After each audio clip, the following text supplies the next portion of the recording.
I think it's important for any artist, I don't care what you do, to try to create something, if not every day, every week. And it doesn't necessarily have to be in your field.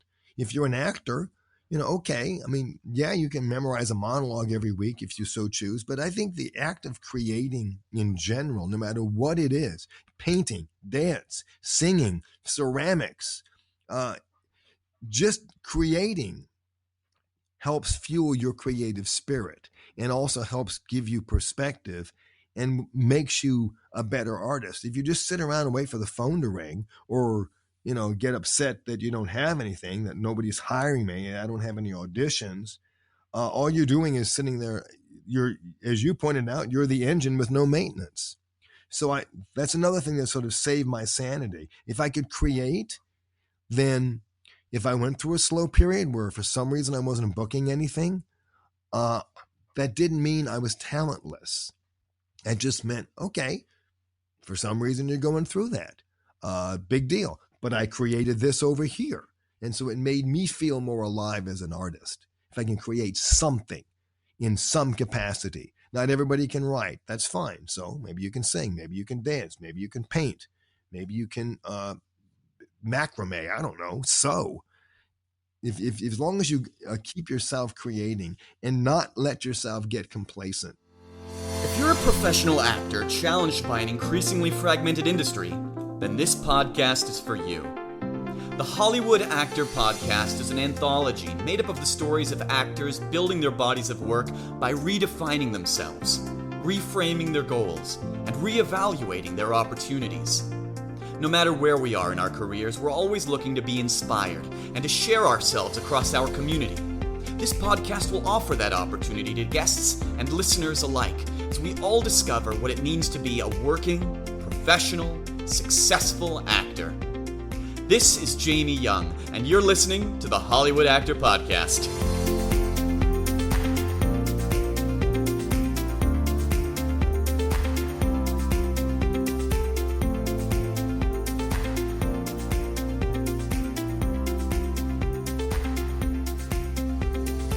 Today's guest is Kevin Scott Allen. Kevin is an actor and an acting coach at the Alan Feinstein Acting Studio. Kevin trained at ACT. His credits include CBS's The Waltons, ABC's Homefront, and Puppet Master 9. If you're in LA, come see Kevin in the Hollywood Fringe play Guilt, being performed at the Blank Theater. And follow Kevin on IMDb and on Instagram. Now let's talk with Hollywood actor Kevin Scott Allen. It's funny, I started in the biz, literally it's going to sound like something out of a book. I was a kid. I was visiting one of my uncles who happened to be living in New Mexico, Santa Fe actually, and they were shooting a TV series in this little town called Cerrillos. And he said, "Oh, you want to go watch them film?" And I thought, yeah, that'd be fun.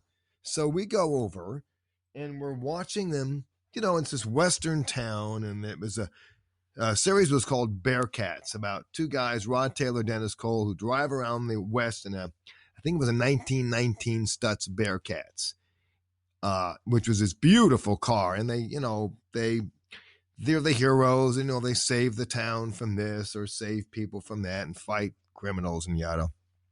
Well, we're watching, and this woman comes up to us and says, "Excuse me," and she looks at me. And she says, "Are you an actor?" I'm 7 years old. And I look at her, huh? And my uncle says, "Yeah, sure he is." Well, before I knew what was happening, I was sitting in a makeup chair with a script in my hand. Apparently they had lost an actor that they were flying in from Hollywood, a kid. I don't know what the deal was. I never really found out because I just was too young to even ask questions. And I'm sitting there, I've got this script. Then I'm in front of these cameras, and the director, I'll never forget him, Marvin Komsky, who apparently was very well known, was the nicest, most patient man on the planet. Literally just said from scene to scene, "All right, young man, son, here's what we're going to do, blah, blah, blah." And he talked me through it. And before I knew it, I was in a TV show. Had no idea what I was doing, was terrified, which turned out to be perfect because the character was a terrified young kid who thought he was going to be killed because what was happening is these criminals had come to town and they decided somebody had to pay for the loss of life of their buddy. So they were just going to pick a towns member, and everybody thought they were going to be the one picked. Well, had a ball doing that, and then went from there and actually did the Waltons. Did a couple, was a character on the Waltons, a neighbor guy who was just a bully and a brat, and stopped working to go to college, go to school, finish my college education, and realized, if I want to do this, I should probably learn how. Because I was smart enough to know at that point, I was a cute kid. And that's probably, well, I don't say probably, I'm going to say that is what got me roles, because I certainly didn't have any background behind me.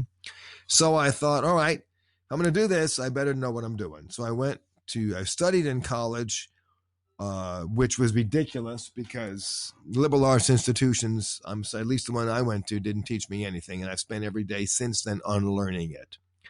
I then went to ACT in San Francisco, which was a great theater training program. Yeah. And Annette Bening.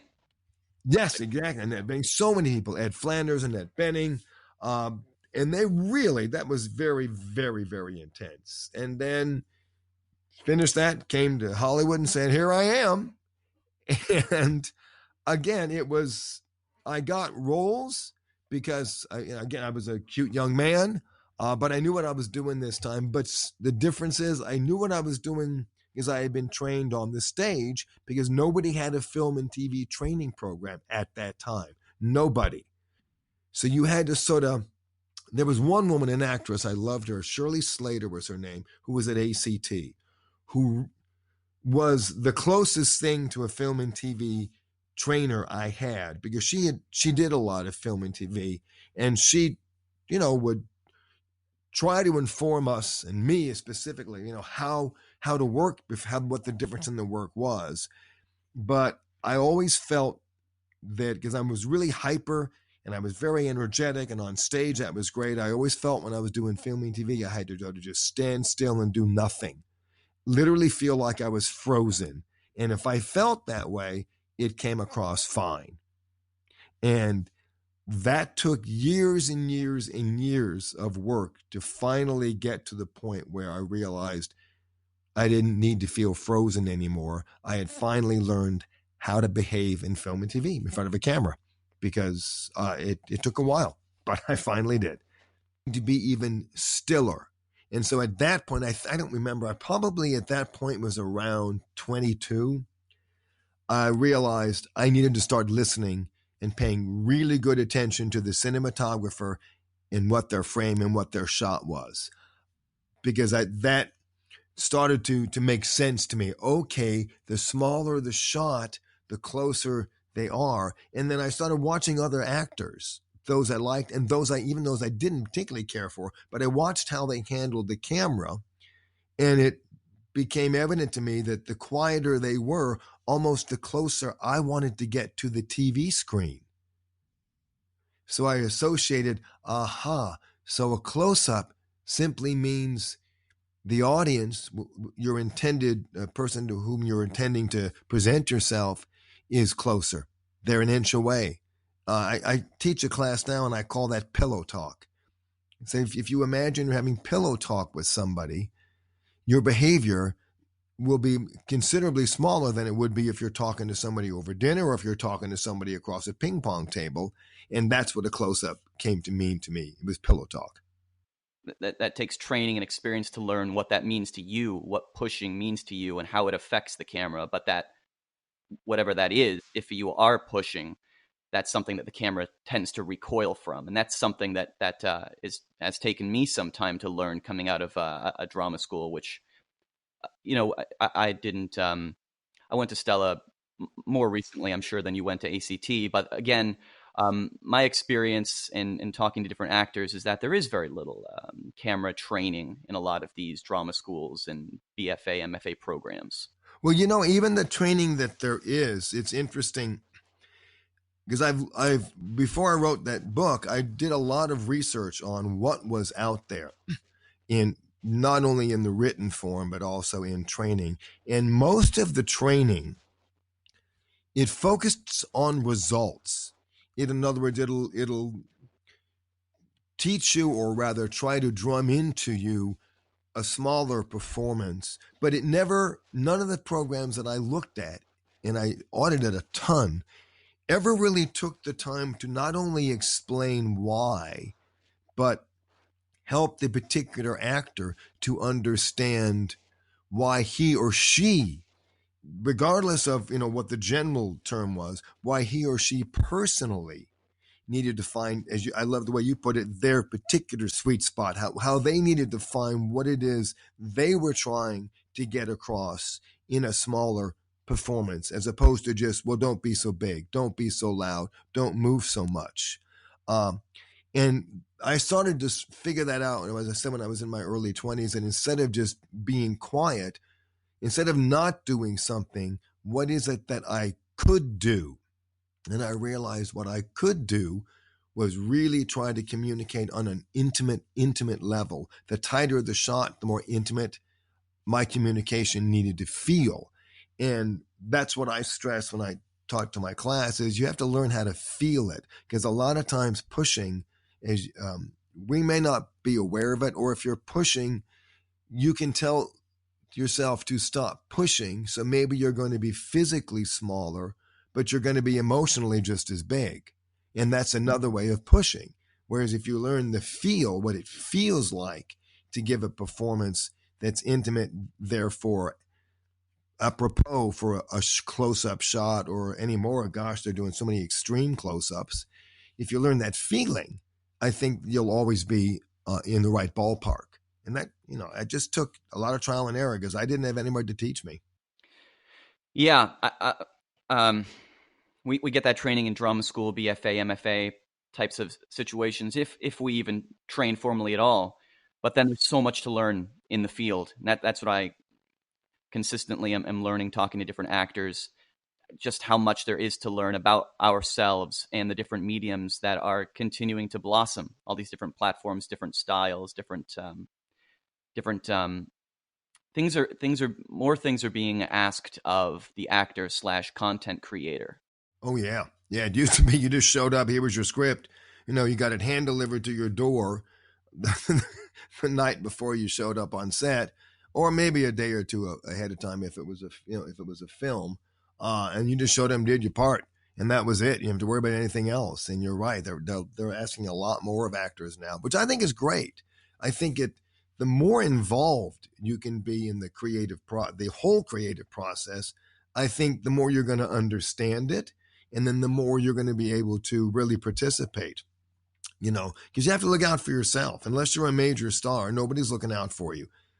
They expect you to show up and sort of know everything. And if you don't, they just don't have the time or money to take you aside and say, okay, here's what you need to do here. Here's what you need to do there. They'll just cut you.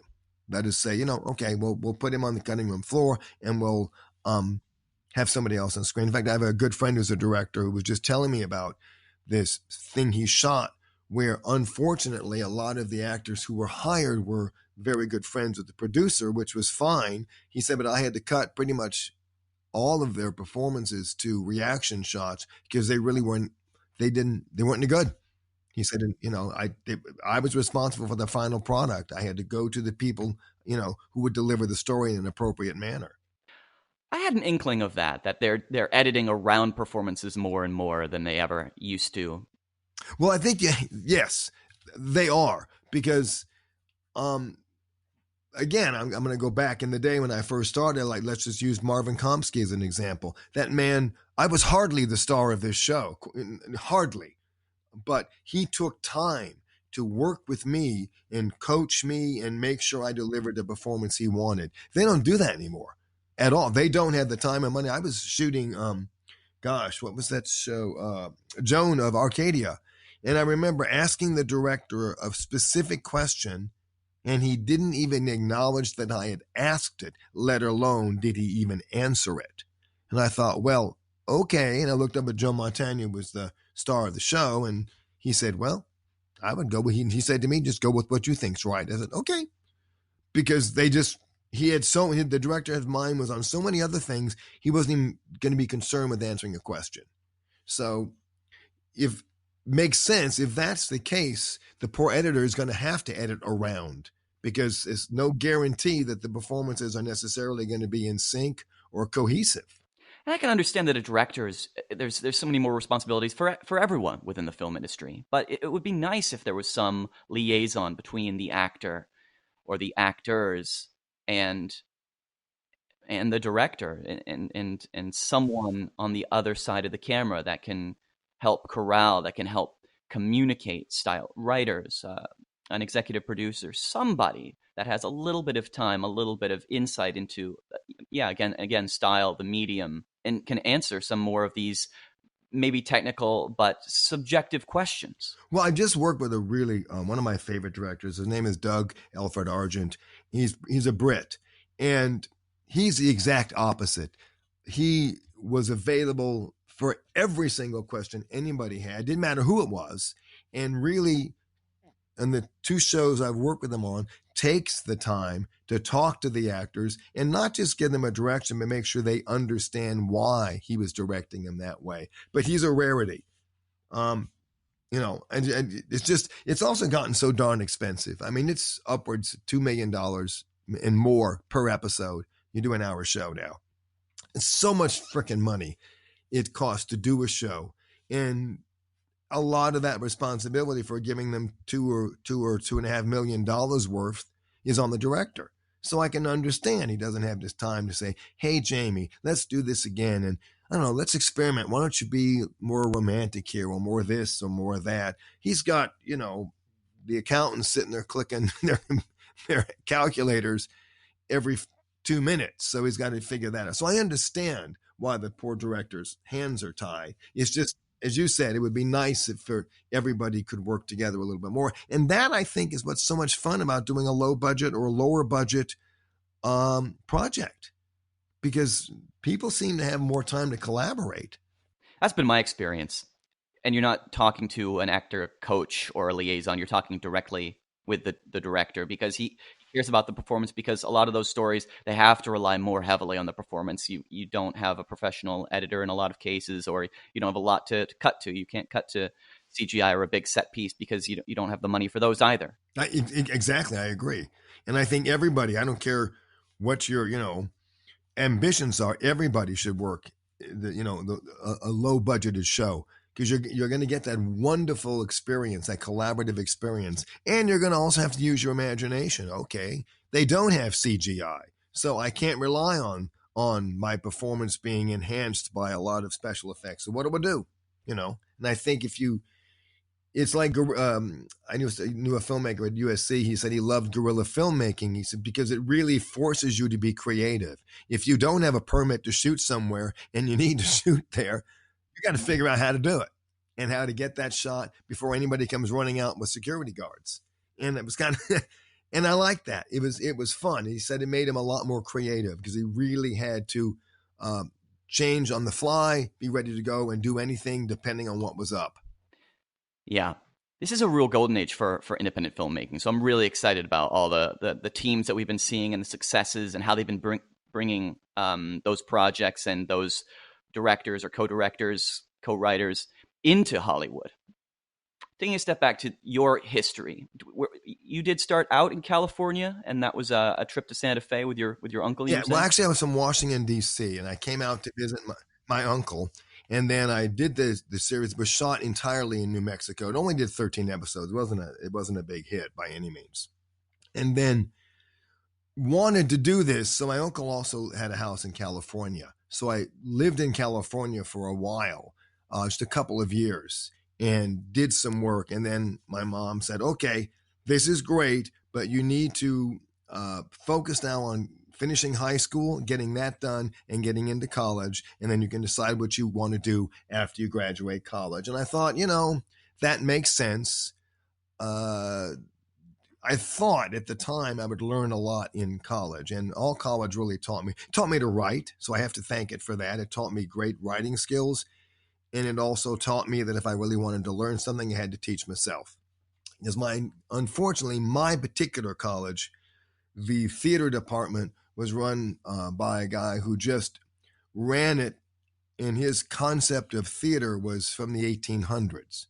He literally said to the class of actors once, anytime you're working, you can't honestly, emotionally feel any of these feelings that the character has. The nervous system can't take it. You would go crazy. So you have to learn how to be a good faker. And even at the time, as an unexperienced actor, I thought, that doesn't sound right.